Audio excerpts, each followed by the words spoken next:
은혜를 나누려고 합니다. 이제 계속해서 에클레시아의 의미가 무언가, 그리고 오늘날 교회라고 하는 그 신앙 공동체의 원래의 모습은 어떠했는가를 우리가 에클레시아라고 하는 것을 통해서 살펴보고 있습니다. 초기 에클레시아는 말씀드린 것처럼 각 가정에서 모였습니다. 그래서 어떤 학자의 연구에 의하면 기독교가 공인되기 전인 AD 300년까지는 교회 에클레시아가 독립된 건물을 가졌다는 증거가 없다, 이렇게 이야기하기도 합니다. 그 얘기는 뭐냐면 AD 300년까지는 적어도 교회라고 하는 독립된 건물을 세우지 않고 이곳저곳에서 어떤 곳은 가정에서, 어떤 곳은 회당에서, 어떤 곳에는 어떤 여러 명이 모일 수 있는 그런 공간에서 신앙생활을 하는 그런 모습이었다는 것입니다. 그렇게 보면 이렇게 생각할 수가 있습니다. 어떤 에클레시아는 300년 동안 가정에서 모였다, 그죠? 물론 한 집에서 300년 동안 뭐 에클레시아 교회가 있었다, 이런 의미보다는 아주 오랜 시간을 가정에서 신앙생활하는 그런 공동체였다는 겁니다. 그러다가 325년에 콘스탄틴 대제에 의해서 기독교가 로마의 국교로 공인이 되면서 이제 정부에서 건물을 짓고 또 정부에서 승인하는 그런 사제들에 의해서 이제 신앙생활을 하면서 카톨릭과 오늘날의 교회의 전통을 이제 세워 나가고 있었던 것입니다. 그렇게 보면 초기 에클레시아는 집에서 모이는 그런 모임입니다. 그런데 문제는 뭐냐 하면 집에서 에클레시아로 모이기가 쉬울까요? 어려울까요? 저희 교회는 구역 예배라는 게 없지만 제가 목회할 때 미국에서 구역 예배를 한 적이 있거든요. 일주일에 한 번 모이는데 죽으려고 해요. 죽으려고. 그런데 초기 에클레시아는 일주일에 한 번 모이는 것이 아니라 몇 번 모여요? 날마다 모여요. 날마다 모이는데 그게 한 번, 두 번, 1년, 2년 하는 게 아니고 몇 년 했다? 300년 했다는 거예요. 야, 끔찍하죠? 독립된 건물도 없고 장소도 없는데 그것도 한 개인적인 가정에서 이렇게 모이는데 웬만하면 한두 달 또는 1, 2년 하다가 나 힘들어, 지쳤어, 못해. 아마 그럴 법도 한데, 그리고 초기 에클레시아는 편안한 가운데서 신앙생활하는 것이 아니라 엄청난 핍박이 있었습니다. 유대인들의 핍박이 있었고 로마의 핍박이 있었고 이단들의 그런 미혹도 있는 정말 열악한 환경 가운데서 자기 집에서 모이는 거예요.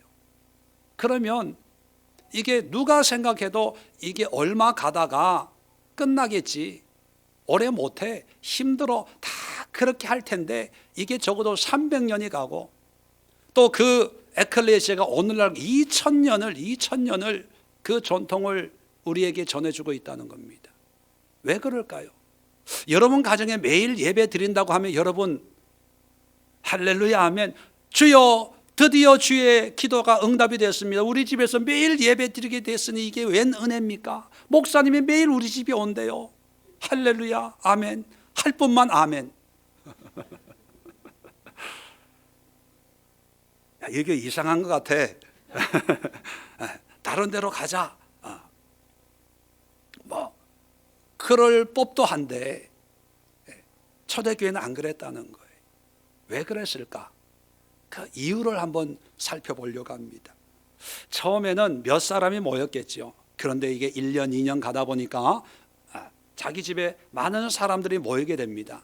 이 사람들이 모이고 어떤 일을 오래 하다 보면 자연스럽게 그 일에 규칙이 생기게 되어 있어요.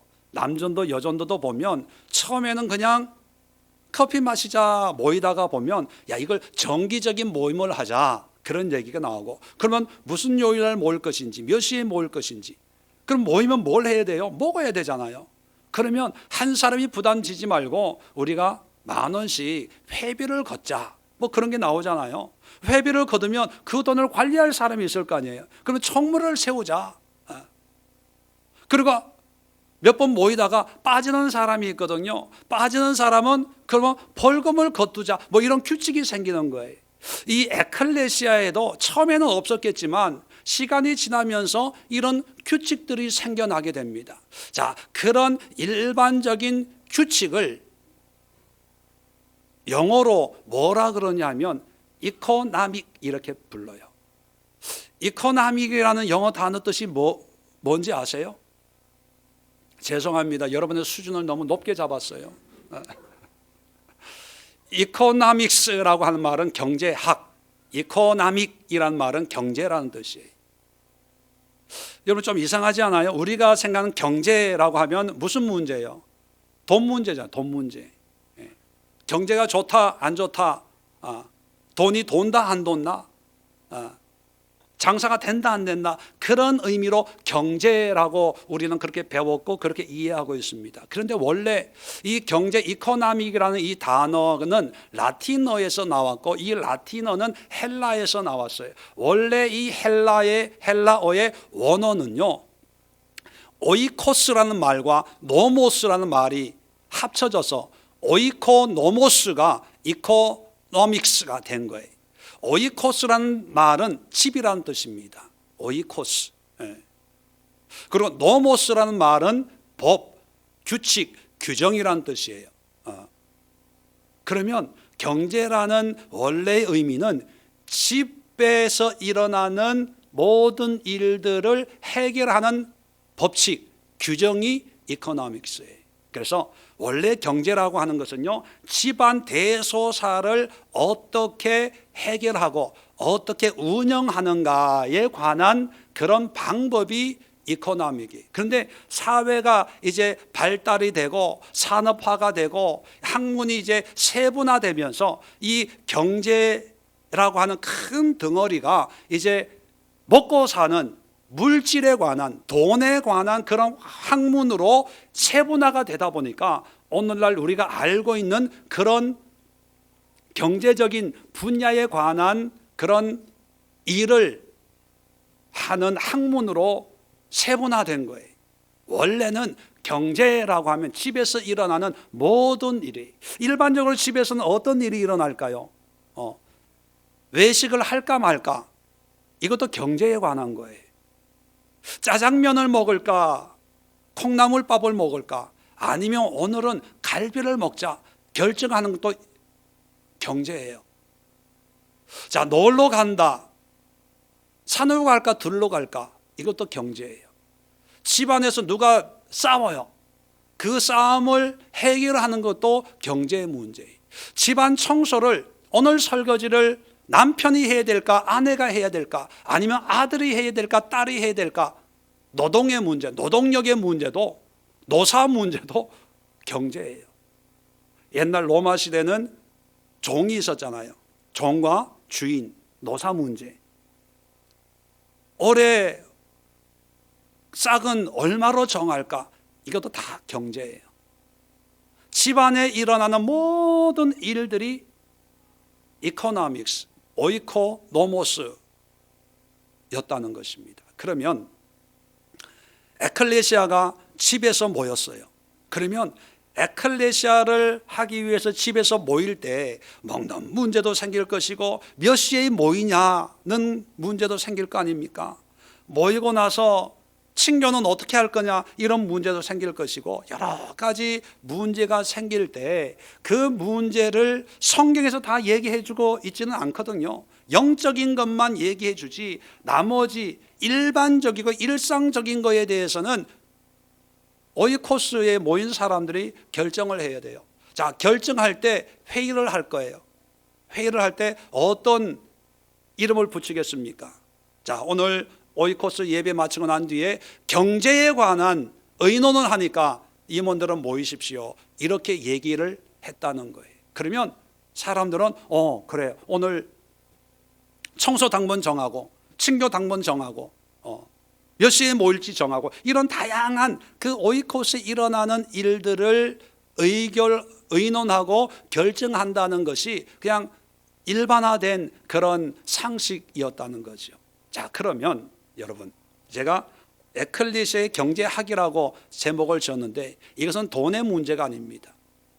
우리가 알고 있는 경제의 문제가 아니라 에클레시아에 일어나는 모든 그 집안에 일어나는 모든 문제를 어떻게 해결했을까 하는 거예요. 왜냐하면 사람이 살다 보면 문제는 생기거든요. 에클레시아를 하다 보면 여러 가지 어려움이 생기거든요. 그런데 그 어려움을 잘 극복했기 때문에 이게 적어도 300년 동안 각 집에서 신앙생활하는 공동체가 사라지지 않고 줄어들지 않고 더 왕성하게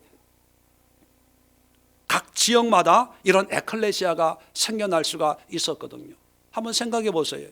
문제가 해결이 안 되면 처음에는 은혜 받았다고 모이겠죠. 한두 번 모이다가 한 달, 두 달 모이다가 무슨 문제가 있으면 시험 들어서 안 나오는 거예요. 그리고 에클레시아가 거기만 있는 게 아니고 다른 데도 있을 수 있잖아요. 여기 아니면 저기, 저기 아니면 저기. 오늘날 교회도 마찬가지입니다. 이 교회 아니면 뭐 교회 갈 데 없나? 그냥 마음대로 옮겨요. 문제가 있으면 내가 싫으면 그냥 어제까지 목사님 최고 하다가 오늘 아침은 목사님 이거야. 별로예요 목사님. 다른 교회가 더 좋아요. 뭐 이럴 수 있는 거예요. 그러다 보면 어려워지다 보면 교회가 이름도 없이 그냥 소리도 없이 그냥 사라지고 마는 거예요. 오늘날 한국 교회가 이제는 공공연하게 성도들이 줄어든다고 얘기하고 있습니다. 이제는 개척을 잘 안 하려고 해요. 개척하면 고생이다. 개척은 안 돼. 이런 게 이제 신학생들에게는 거의 상식처럼 들어오고 있어요. 다 어렵다고 그럽니다. 힘들다고 그래요. 그러면 이게 없어져야 되는데 에클레시아 초기 기독교는 오늘날 우리가 경험하는 이런 어려움보다 수십 배는 더 어려운 그런 상황이었을 것입니다. 왜냐하면 죽이니까, 사자밥으로 던져지니까, 순교의 길을 가야 되니까 목숨 내 걸고 신앙생활 하는데, 그리고 에클레시아 갔는데 먹는 것 때문에 싸워. 내 목숨 걸고 신앙생활 하는데 오늘 반찬이 짜냐 싱겁냐 이것 때문에 싸운다니까요. 그러면 시험 받으면 안 갈 거 아니에요. 그러면 에클레시아가 없어질 거 아닙니까? 근데 없어지지 않았다는 거예요. 신기하지 않아요? 로마 사람들도 기독교를 박해할 때 이렇게 박해하면 몇 년 가지 못해서 기독교는 없어질 거야. 그렇게 장담을 했어요. 큰 소리를 쳤어요. 유대인들도 예수를 죽이면 기독교는 없어질 거야. 예수를 따르는 사람들은 사라질 거야. 큰 소리를 쳤습니다. 그런데 사라지지 않아요. 2000년이 지났는데. 앞으로 사라질까요? 사라지지 않아요. 저는 여러분들에게 오늘날 교회가 어렵고 힘들고 경제적으로 힘들고 영적으로 힘들고 하지만 그러나 그런 힘듦은 어느 시대나 다 있었습니다. 오늘날만 있는 게 아니라 초대교회는 더 극심했어요. 그래서 어렵다 힘들다만 하지 말고 이런 어려운 문제를 극복할 수 있는 하나님의 지혜, 영적인 하나님의 말씀을 붙들고 이 말씀으로 살아가면 이 시대에도 영적인 부흥과 성장은 반드시 할 수가 있다고 저는 믿습니다. 오늘 이런 문제, 에클레시아의 문제를 해결할 수 있는 세 가지 원리를 말씀을 드리려고 합니다. 자, 첫 번째 원리는 뭐냐면, 자, 오늘 43절부터 시작되는 오늘 본문은 이제 막 예루살렘에서 에클레시아가 시작되는 그런 모습을 우리에게 소개해 주고 있습니다. 43절에 많은 표적이 일어나고 44절입니다. 믿는 사람들이 다 함께 있어 모든 물건을 서로 통용하고. 자, 첫 번째 에클레시아의 경제학은 뭐냐면 공유경제, 공유경제. 경제라고 해서 돈만 생각하지 마세요. 여기에 다 들어가는 거예요. 시간도 들어가고 노동도 들어가고 봉사도 들어가고 먹는 것도 들어가고 뭐 모든를 공유하고 있다는 거죠. 통용이란 말이 코이노스라는 말인데 이 왔다 갔다 소통하는 거예요. 소통하는 거. 다시 말하면 소유를 내 것으로 소유로 삼는 것이 아니라 함께 사용하는 그런 용도로 다 썼다는 거예요.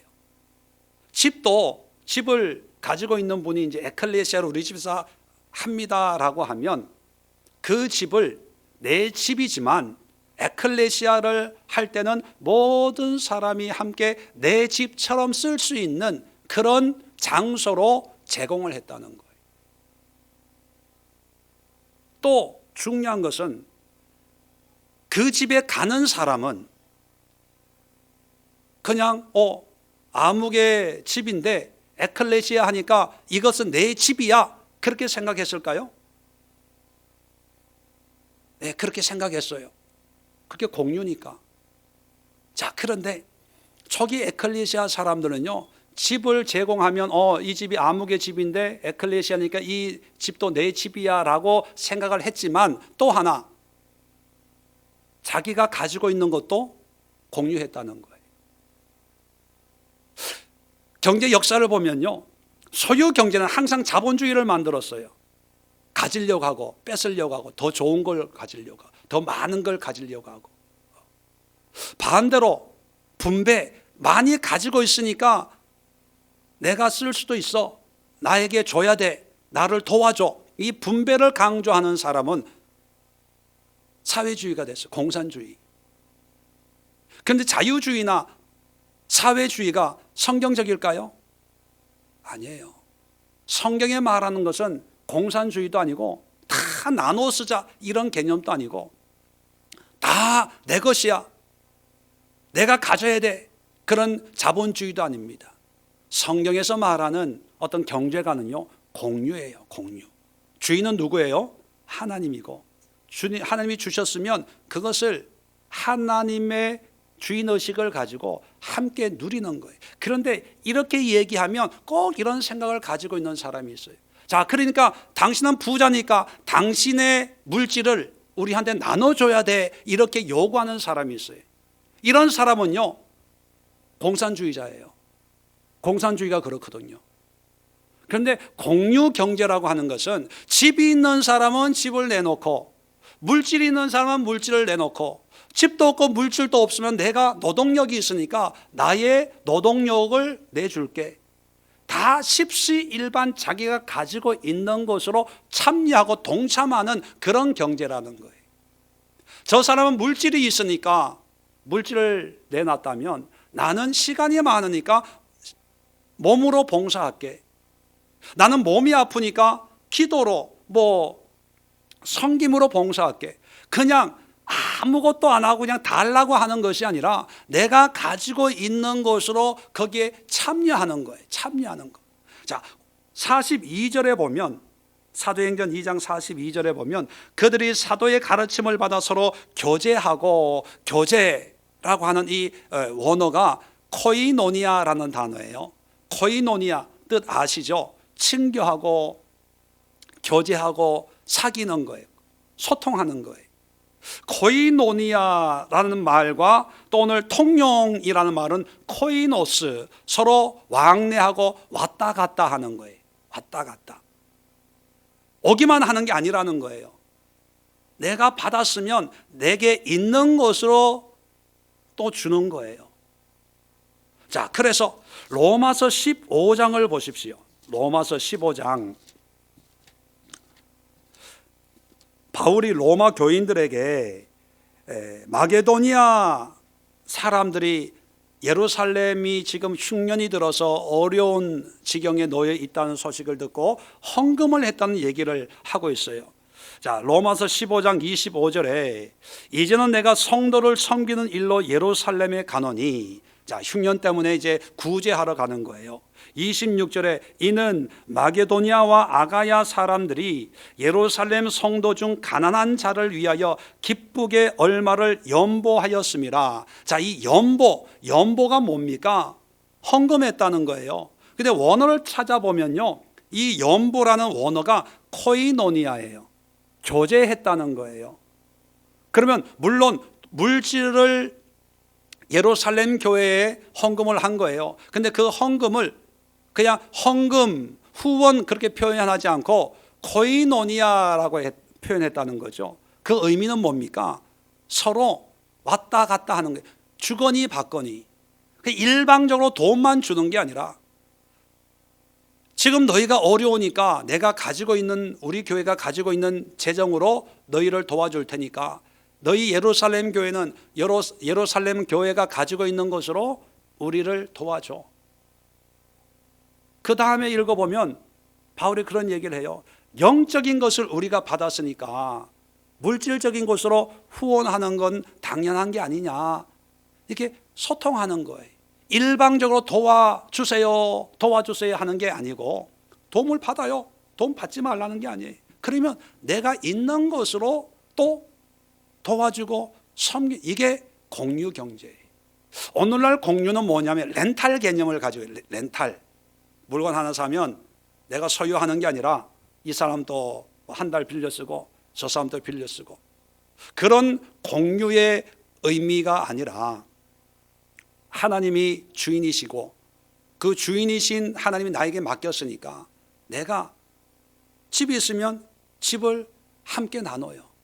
그러면 그런 사람들 밑에 그냥 빈손 들고 입만 가지고 모이는 것이 아니라, 그렇게 생각하는 사람이 집을 오픈했다면 다른 사람도 그래, 나한테 있는 게 뭐가 있지?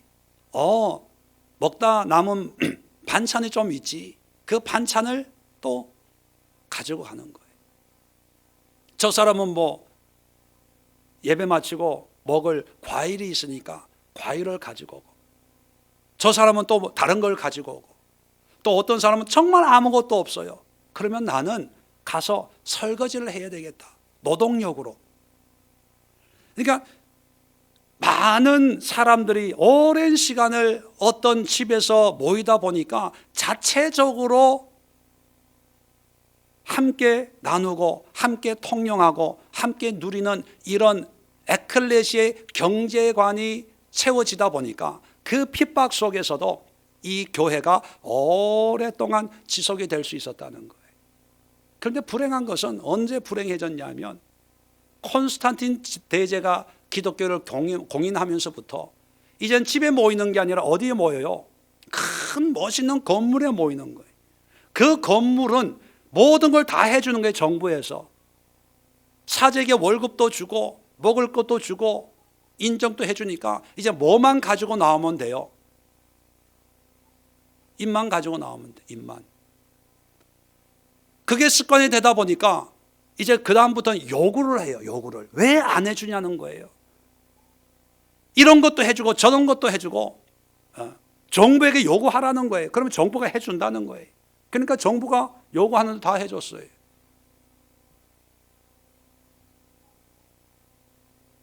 그러다가 종교개혁을 통해서 개신교가 시작이 되면서 처음에는 또 성경으로 돌아가고 하나님의 영광으로 돌아가는 듯 하다가도 또 교회를 세우기 시작하거든요.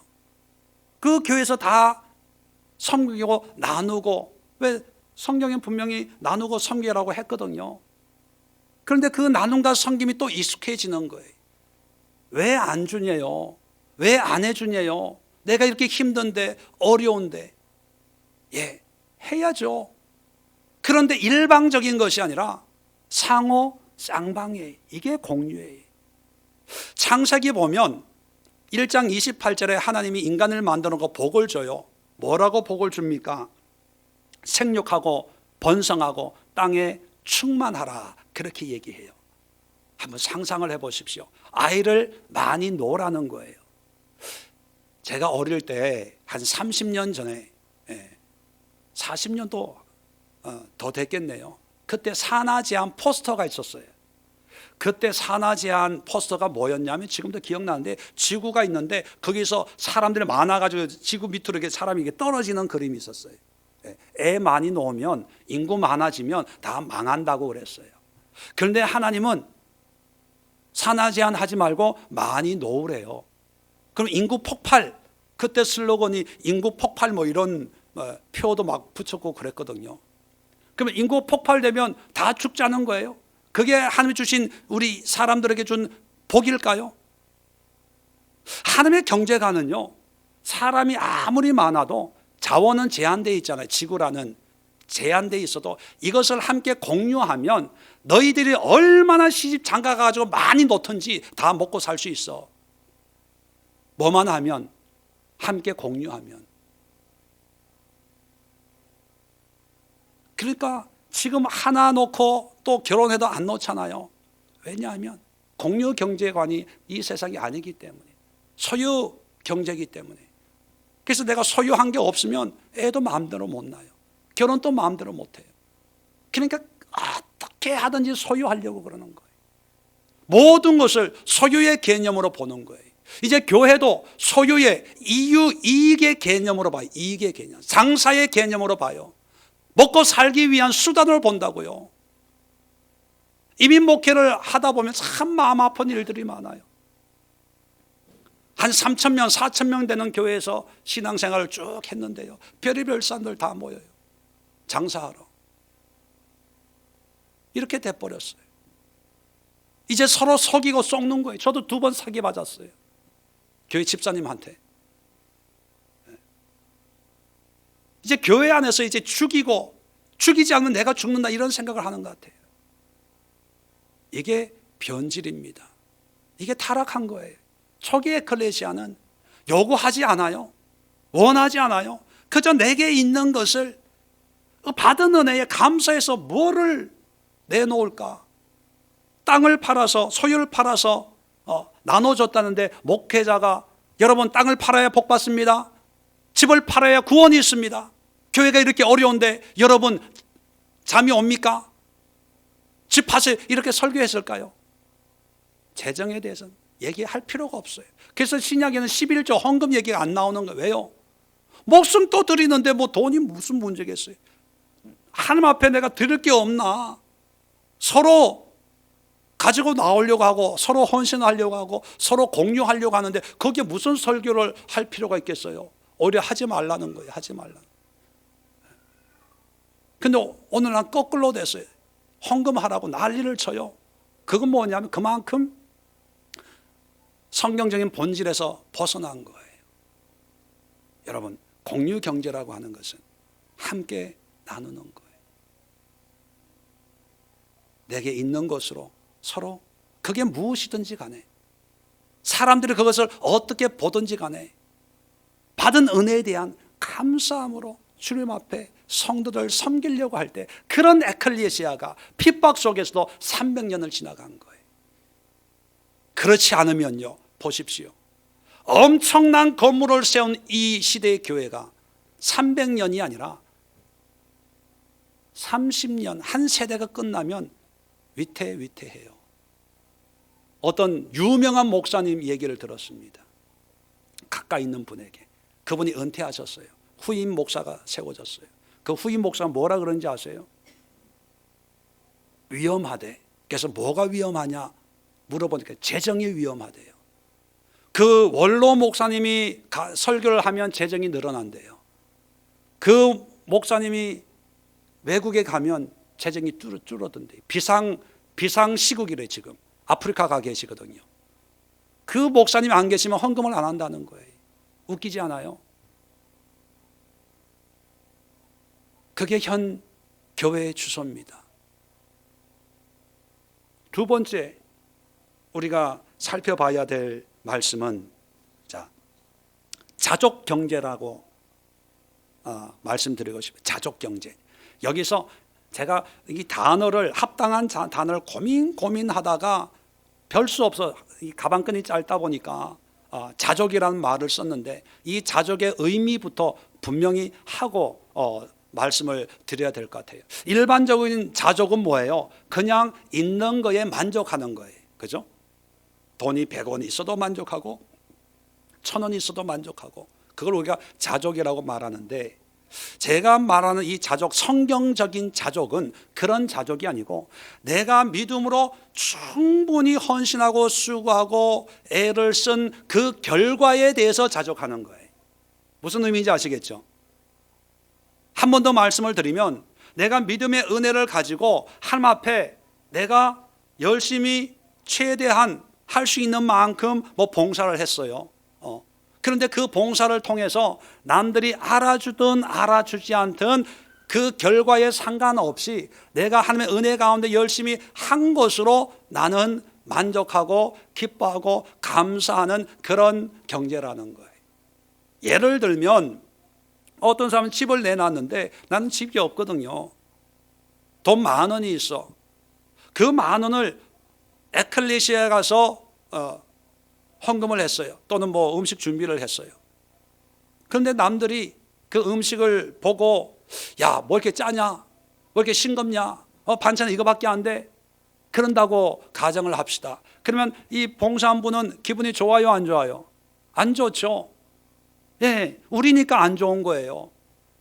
그런데 초기 에클레시아 사람들은 짜든 싱겁든 이 사람이 10,000원어치 반찬을 사가지고 100명이 먹었든 간에 최선을 다해서 이분의 형편이 10,000원 또 크다라고 여겨지고 또 그런 은혜 가운데 신앙생활을 하다 보면 반찬 종류가 몇 가지고 짜든지 싱겁든지 그것으로 자족한다는 거예요. 아주 감사합니다. 맛있었습니다. 그랬다는 거예요. 그러니까 300년 가는 거예요. 만약에 저기 어느 교회요, 김포 옆에 있는 성모리에 있는 그 교회, 택배 회사 옆에 있는 그 교회 반찬했는데 짜다 싱겁다 이러면 봉사할 만 나요, 안 나요? 안 나요. 그런데 계속 음식까지 타박하면 교회 있어요, 떠나요? 떠나요. 그런 교회는 떠난대요. 근데 이 에클레시아는 그냥 자족이에요, 자족. 누가 이렇게 하면 아유, 감사합니다. 어떻게 이렇게 귀한 것을 10,000원어치 콩나물인데도 참 귀하게 잘 먹었습니다. 자족한다는 거예요, 자족. 자, 빌립보서 4장을 한번 찾아봅시다. 빌립보서 4장에 보면 바울이 자족이라는 말을 쓰고 있어요. 11절입니다. 빌립보서 4장 11절. 내가 궁핍함으로 말하는 것이 아니니라 어떠한 형편에든지 나는 자족하기를 배웠노니 모든 형편에서 자족하기를 배웠대요. 자, 어떤 자족인가? 12절입니다. 나는 비천에 처할 줄도 알고 풍부에 처할 줄도 알아 모든 일 곧 배부름과 배고픔과 풍부와 궁핍에도 처할 줄 아는 일체의 비결을 배웠노라. 자, 여기까지만 읽으면 이 의미의 3분의 1밖에 이해를 못하는 거예요. 일체의 비결을 배웠어요. 자, 이런 일체의 비결을 배우고 결론이 뭐냐면 13절이에요. 내게 능력 주시는 자 안에서 내가 모든 것을 할 수 있느니라. 자, 12절만 이해하면 모든 형편에서는 감사를 해야 된다고 생각을 하기 쉽습니다. 가난하든 부하든 있든 없든 그냥 무조건 감사해. 범사에 감사하라. 그런데 여기에서 자족의 의미를 얘기하는 것은 그런 범사에 감사하는 게 아니라 이런 모든 상황 속에서도 바울은 능력 주시는 자 안에서 내가 모든 걸 할 수 있는 자족이, 할 수 있는, 안 하고 되어지는 대로, 형편이 되어지는 대로 자족하는 것이 아니라 황평이 어떠하든지 간에 내가 할 수 있음에 자족하는 거예요. 그 결과에 자족하는 거예요. 다시 말하면 이런 거예요. 바울은 정말 어렵고 태장에 맞고 파선의 위험과 동족의 위험과 짐승의 위험 속에서도 열심히 복음을 전했잖아요. 그 복음을 전한 그런 모든 환경에 대해서 나는 만족한다는 거예요. 불평하지 않는다는 거예요. 왜요? 배고팠을 때도 난 전도했고 가난했을 때도 전도했고, 물론 전도의 열매가 얼마나 맺혔는지 그건 상관하지 않고 그냥 내가 모든 환경에서 최선을 다해서 하나님의 도구로 쓰임 받고 있다는 그 사실이 감사하다는 거, 거기에 자족한다는 거예요. 자, 사도행전 더 분명하게 사도행전 5장을 열어봅시다. 5장 41절에 보면 사도들은 그 이름을 위하여 능력받는 일에 합당한 자로 여기심을 기뻐하면서 공회 앞을 떠나니라. 자, 기뻐하면서 공회를 떠나는데 어떤 상황이냐 하면 40절 보세요. 그 위에 그들이 옳게 여겨 사도들 불러 채찍질하며 예수의 이름으로 말하는 것을 금하고 놓았어요. 다시 말하면 감옥에 가가지고 매 맞고 나온 거예요. 그런데 사도들은 어떻게 하면서 떠났다고요? 기뻐하면서 떠나요. 왜 기뻐해요? 감옥에 간 게 기뻤어요? 매 맞는 게 기뻤어요? 아니에요. 자기가 복음을 위해서 최선을 다하다가 그래서 감옥에 가서 매를 맞아요. 그런데 그 매 맞고 감옥에 가는 그 환경과 형편까지도 감사함으로 받아들인다는 거예요. 왜요? 복음을 전하다가 최선을 다한 결과가 그거라면 그것까지도 감사하겠다는 거예요. 오늘날 교회 신앙생활하는 사람들의 심리는 어떠냐면 열심히 봉사해요. 그런데 그 신앙생활 10년, 20년 열심히 하다가 이제 어떤 한 순간에 결산을 해봅니다. 그런데 이룬 게 없거든요. 그러면 어떤 결론을 내립니까? 지금까지 내가 뭐 했나? 헛살았네, 헛수고했네. 그러면서 시험이 들어요. 불평이 들어요. 자족함이 없어지는 거예요. 왜요? 결과가 내가 좋아하는 게 아니니까. 그런데 저기 에클레시아는요, 열심히 수고해요. 봉사해요. 열심히 수고한 그 결과가 오히려 더 가난해졌어요. 믿는 사람들한테 사기당했어요. 목사한테 사기당했어요. 재산을 다 잃어버렸어요. 그런데 정말 하나님을 사랑하는 마음으로 했다면 그 모든 상황과 환경에 자족하는 그런 삶을 살았다는 거예요. 그래서 자족 경제의 중요한 개념은 뭐냐면 그냥 감사, 만족 이게 아니라 내 수고와 노력과 내 열정이 투입이 되는 거예요. 내 수고한 가운데 감사가 있고 자족이 있는 거예요. 그런데 시대가 변하면서 사람들은 하려고 하지 않아요. 동참하려고 하지 않아요. 투입하려고 하지 않아요. 결과만 내가 원하는 걸 얻으려고 해요. 그러니까 믿음이 마귀가 끊임없이 시험을 주는 거예요. 어떤 분이 저랑 10년을 신앙생활 했습니다. 10년을. 짧은 시간이 아니지요. 그런데 이 10년 신앙생활하면서 신앙생활 처음 할 때의 기도 제목이나 끝날 때의 기도 제목이 똑같아요. 눈물 흘리며 기도하는 기도 제목이 10년 지난 뒤나 똑같아요. 자기 문제 때문에. 그래서 처음에는 집사님 그렇게 신앙생활 하지 마시고 하나님은 우리에게 십자가를 준다.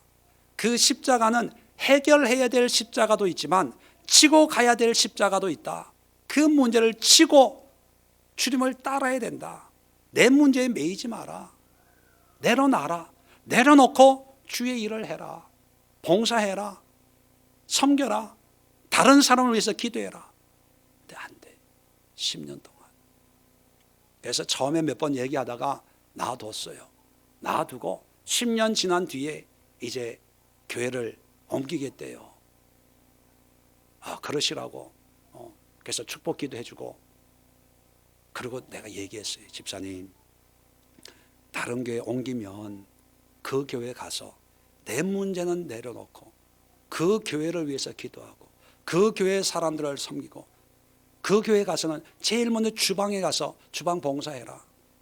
그 교회 가서는 청소도 좀 해라. 그 교회에 가서는 내 기도가 필요한 사람이 누군지 먼저 찾아봐라. 내 문제 가지고 그 교회에서 또 기도할 생각하지 말고 내 문제 그 목사님이 해결해 줄 거라는 기대를 내버리고 좀 섬겨라. 빗자루 좀 잡아봐라. 행주 좀 잡아봐라. 그랬어요. 떠난다니까 하고 싶은 말 다 했죠 뭐. 그래요. 사람들은 내 문제가 해결되면 뭔가 한다고 생각을 해요. 더 봉사하고. 근데 아니에요. 네. 하나님이 원하시는 것은 뭐냐면 모든 환경 속에서 하나님의 일을 하기 위해서 내가 수고하고 노력하고 애쓴 그 결과가 비록 좋든 안 좋든 상관없이 이게 하나님의 뜻이라면, 하나님이 주신 은혜의 분복이라면 감사하겠습니다. 그게 하나님이 보시는 믿음의 모습이거든요. 오늘도 45절에 보면 재산과 소유를 팔기가 쉬울까요? 어려워요.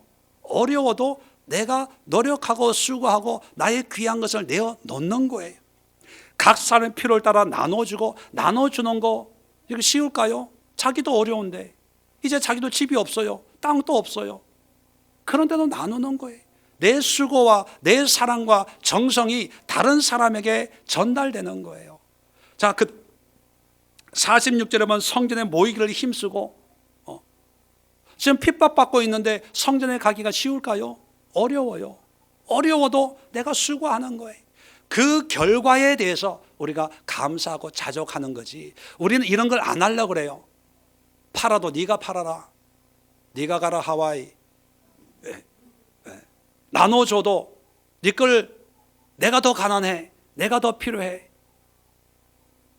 자기는 힘쓰지 않고, 목사님 힘 좀 쓰세요, 권사님 힘 좀 쓰세요, 집사님 힘 좀 쓰세요. 내가 얼마나 힘든데 나를 도와줘야지. 다 자기. 그러니까 마귀의 밥이 되는 거예요. 미혹의 밥이 되는 거예요. 진정한 에클레시아가 회복이 안 되는 거예요. 초기 에클레시아는요, 섬겼어요. 헌신했어요. 그리고 일어나는 모든 결과에 대해서 만족했어요. 어디까지 만족했을까요? 죽음까지. 우리는 신앙생활 하다가 조금 안 좋은 일 생기면 시험 들어요. 하나님 이럴 수가 있습니까? 삐져요. 하나님한테. 하나님 앞으로는 기도도 안 하고요, 봉사도 안 할 거예요. 어떤 사람들은 이 교회 이상한 교회인가 봐, 여기 와가지고는 되는 게 하나도 없어. 그런 권사님이 계세요. 김포로 이사 와가지고 계속 아팠대. 그래서 서울로 다시 이사 가야 된다고, 그런 분이 계세요. 근데 서울로 이사 갔어요. 집을 져가지고. 그런데 그 집에 집들이도 안 하고 남편이 돌아가셨어요. 진짜로. 저희 교회에 나오셨던 권사님인데,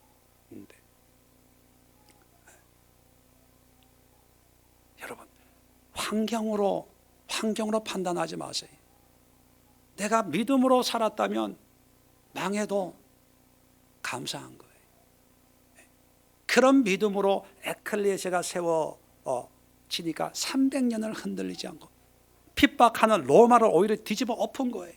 그런데 그런 신앙생활을 버리다 보니까 중세 얼마나 멋있는 고딕식 양식의 건물, 돌로 세운 그런 성당이 많습니까? 근데 영적으로 죽은, 그래서 중세를 암흑기라고 그래요. 암흑기. 마지막으로 세 번째 에클레시아의 경제학은요, 본보기 경제입니다. 본보기. 본보기 경제라고 하는 것은 뭐예요? 오늘 47절에 보면 하나님을 찬미하며 온 백성의 칭송을 받으니라. 주께서 구원받는 사람을 날마다 더하게 하시니라. 이렇게 하나님을 찬미하니까 온 백성이라고 하는 것은 믿는 사람이 아니라 안 믿는 사람들에게 인정을 받더라는 거예요. 인정을. 복음을 전해서 인정받는 게 아니라 그렇게 살아가는 삶을 통해서 인정을 받고, 그래서 교회가 오히려 핍박받고 있는데도 더 부흥되는 그런 역설적인 아이러니를 우리에게 보여주고 있다는 거죠. 여러분, 초기 교회, 초기 에클레시아의 일꾼을 세우는데 그 일꾼의 자질을 보면 어떤 자질을 세우냐. 6장, 사도행전 6장을 보세요. 3절에 보면 형제들아 너희 가운데 성령과 지혜가 충만하여 칭찬받는 사람 7을 택하라. 이건 뭐냐, 초기 에클레시아에 사람들이 많아지니까 교회 이제 행정적으로 7 집사를 뽑는데 자질이 뭐예요? 성령과 지혜가 충만하여 칭찬받는 사람. 다시 말하면 한마디로 표현하면 뭐예요? 믿음 좋은 사람. 그죠? 믿음, 은혜가 충만한 사람. 대표적인 사람을 꼽으라 그러면 누구를 꼽아요? 원종본 집사님, 김건율 집사님, 뭐 이런 분들, 한광선 집사님, 이런 분들, 은혜가 지혜와 성령으로 충만하고 칭찬받는 사람. 또 이름 안 불렀다고 시험 듣는 분이 2분 계시네. 신영진 집사. 또 오랜만에 나왔는데 진성훈.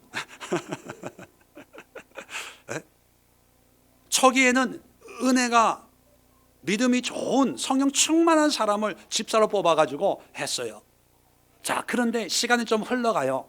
10년, 20년 흘러가면서 에클레시아가 좀 더 조직이 되고 좀 더 이게 안정이 되고 규모가 있게 돼요. 그러니까 일꾼들이 더 필요하겠죠. 자, 그럴 때 일꾼들을 뽑는 자질을 자, 디모데 전서 한번 찾아봅시다. 자, 3장입니다. 디모데 전서.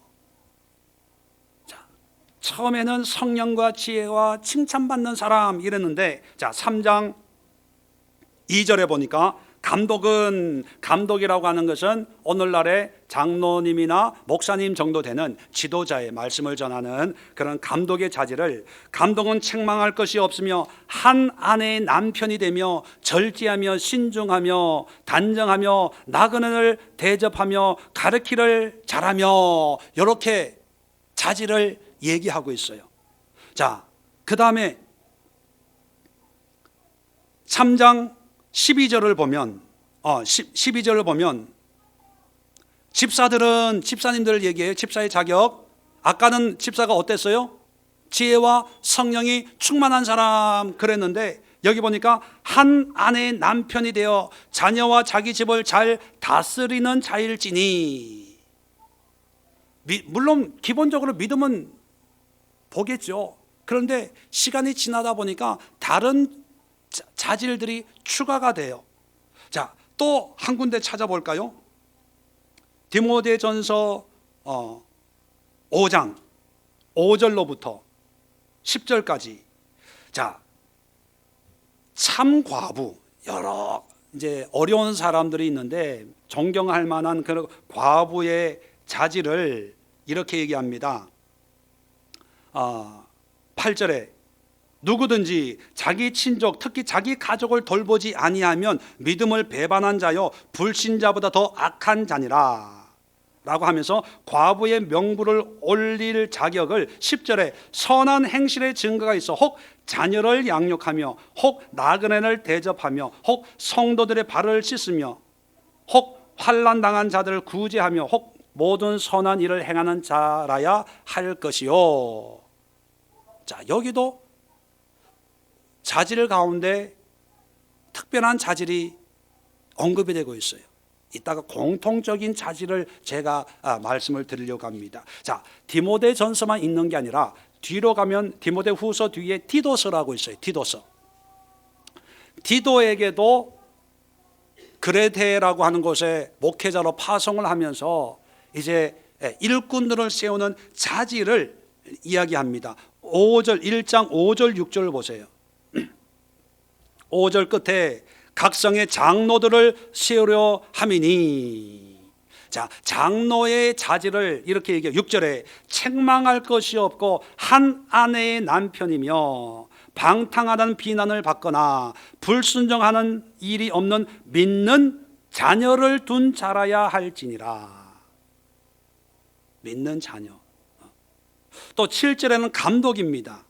감독도 보면 8절에 오직 나그네를 대접하며 선행을 좋아하며 신중하며, 그런 얘기가 나와요. 자, 디도서 2장에 보면 2장 3절에 보면 늙은 여자 뭐 이렇게 표현하면 우리식으로 보면 한 권사님쯤 되겠죠. 권사의 자질을 쭉 얘기하는데 이 권사님들이 4절에 그들로 젊은 여자들을 교훈을 가르치래요. 어떻게 가르치는 사람이 되어야 되냐면 그 남편과 자녀를 사랑하며 신중하며 순전하며 집안 일을 하며 선하며 자기 남편에게 복종하게 하라. 이는 하나님의 말씀이 비방을 받지 않게 하려 함이라. 자, 6절에 보면 이와 같이 젊은 남자들도, 요즘에 뭐 서리 집사님쯤 되나 봐요. 이 사람들도 신중하도록 권면하되 선한 일에 본을 보이며 교훈에 부패하지 아니함과 단정함으로 책망할 것이 없는 바른 말을 하게 해라. 그러면서 또 종들, 9절에는 종과 상전의 관계를 이야기를 해요. 자, 여기서 절 보세요. 자, 초기에는 신앙적인 요소로 집사를 세웠어요. 이제 시간이 지나다 보니까 그 다음에 일꾼들을 세우는데 뭐 장로님, 강독, 또 권사, 서례집사 이런 집사들 세우는데 공통적인 요소가 있어요. 어떤 요소가 공통적으로 들어가나요? 무슨 요소? 집에서 어떻게 생활하는가, 거기에 들어가요. 집에서 아내를 사랑하냐 안 하냐, 집에서 다툼이 있냐 안 하냐, 집에서 자녀들을 잘 양육하냐 안 하냐. 갑자기 사도행전 5장, 6장에는 없던 그런 요소들이 믿음의 요소를 강조했는데 갑자기 시간이 한 20, 30년 지나서 보니까 이제 믿음도 물론 보겠죠. 그러나 거기에다가 집에서의 생활이 어떠냐를 보는 거예요. 왜 그럴까요? 왜 집에서의 한 아내의 남편이며 남편을 존경하고 아내를 사랑하고 믿는 자녀를 두고 왜 집의 얘기를 꺼낼까요? 이유는 단 하나예요. 그 집에 뭐가 있기 때문에. 그 집에 뭐가 있기 때문에. 그 집이 에클레시아잖아요. 에클레시아. 그 집에 사람들이 모여서 예배하잖아요. 그 집이 교회예요. 교회 예배 드리는데 예배 드리기 전에 잿더리 날리고 싸우고 찌지고 뽑고 술 먹고 나 교회 안 가. 근데 안 가는 게 옆방이야.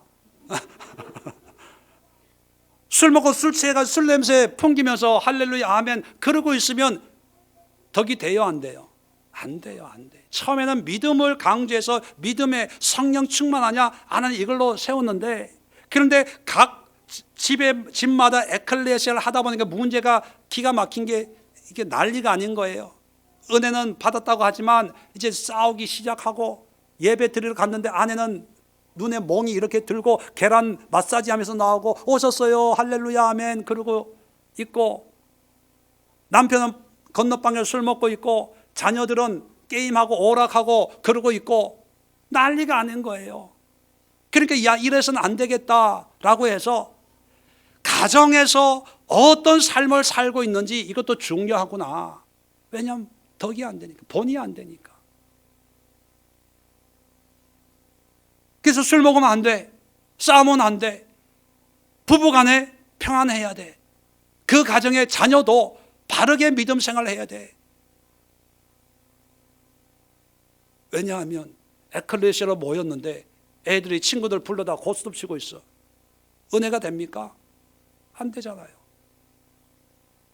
물론 에클레시아에서 복음을 전해요. 말씀을 전하지요. 그런데 그 말씀을 가지고 우리가 삶 속에서 살아내므로 해서 그 삶을 보고 다른 자녀들이, 다른 성도들이 그 모습을 보고 배우고 아, 믿음의 모습은 이런 거구나 그렇게 배우게 된다는 거예요.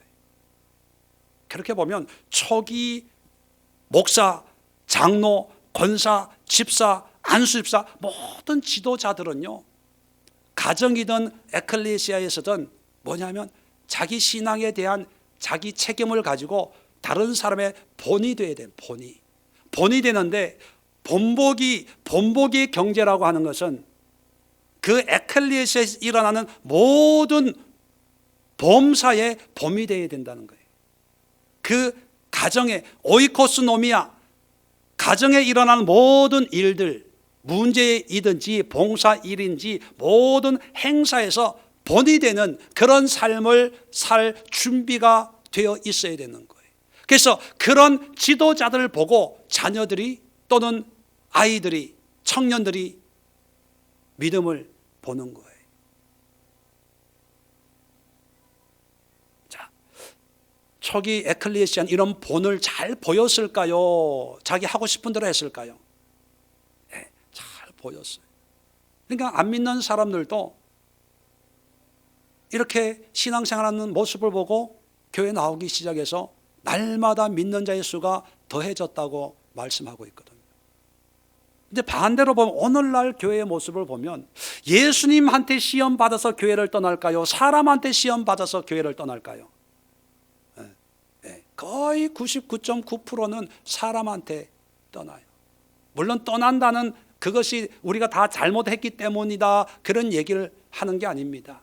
왜? 잘못 해석하고 잘못 이해해서 오해하고 떠나는 것도 있거든요. 그러나 우리가 어떤 상황과 여건 속에서 하나님의 말씀 앞에 바른 본을 보일 때 그 벌어지는 상황에 대해서 우리는 자족할 수가 있는 거예요. 무슨 얘기인지 아시죠? 근데 본이 안 되면요 괜히 죄책감 느껴져요. 나 때문에 저 사람 시험 받았나 봐. 나 때문에 교회 떠났나 봐. 그러면요 자꾸 그 문제를 만나서 해결하려고 해요. 오해를 풀려고 해요. 그런데 만나서 해결한다고 만나가지고 해결되는 법을 못 봤어요. 저는 오히려 더 문제가 더 커지고 말이 옮겨지고 없는 얘기하고. 그래서 저는 목회하면서요 완전하지 않지만 저처럼 허물 많은 사람이 또 어디 있겠습니까? 그래도 본을 보이려고 애를 써요. 가정에서나 교회에서나 집회에서나. 뭐 청소 이런 거 뭐 안 해도 되잖아요 이제는. 그죠? 정 집사님도 계시고 문 집사님도 계시고. 그래도 하려고 해요. 하는 게 기뻐요. 아이들하고도 저는 그런 생각을 해요. 아이들에게 얘네들 어떻게 볼지 모르지만 아 목사라는 분은 이런 분이구나 하는 좋은 그림을 제가 걔들한테 설교한다고 걔가 알겠습니까? 예담아 에클레시아의 경제학을 그냥 예담이가 알겠어요. 그냥 일주일에 한 번이라도 안아주고 모지 쓰다마주고 말 걸어주고 아 목사님은 이런 분이었어 라고 하는 그런 이미지가 그림이 그려질지 안 그려질지 모르지만 좀 좋은 이미지를 주려고. 애들하고 노는 거 쉽지 않아요. 나도 힘들어. 막 달려들고 뭐 하고. 그런데 너무 귀여운 거예요. 오늘 내가 이 아이들의 얼굴을 만져주고 눈 한번 마주쳐주고. 민지는요 목사님 몇 번 부르는지 몰라. 그 부를 때마다 계속 대답해줘요.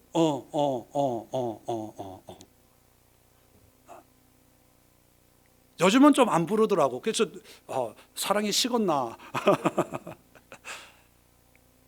조금만 신경을 쓰면 그냥 설교도 한 게 아니고 뭐 가르치지도 않았는데 그냥 보고 듣는 거예요. 그러니까 집사님 여러분, 권사님 여러분, 여러분의 일거수일투족이 그냥 여러분이 하는 것이 아니라 그것이 어떤 사람에게는 평생 마음에 꽂히는 그런 훌륭한 본이 될 수도 있고 어떤 사람에게는 나는 절대로 저런 권사 안 될래, 나는 저런 집사 안 될래, 나는 저렇게 목회하는 목사 안 될래, 이렇게 비수처럼 평생을 꽂는 그런 본을 보일 수도 있어요. 그런데 에클레시아는 아름다운 성령의 본을 보이는, 은혜의 본을 보이는 그런 에클레시아가 되다 보니까 그 극심한 핍박과 어려움과 여건 속에서도 굴하지 않고 세상을 이기는, 세상을 정복하는 기독교가 될 수 있었다는 것입니다.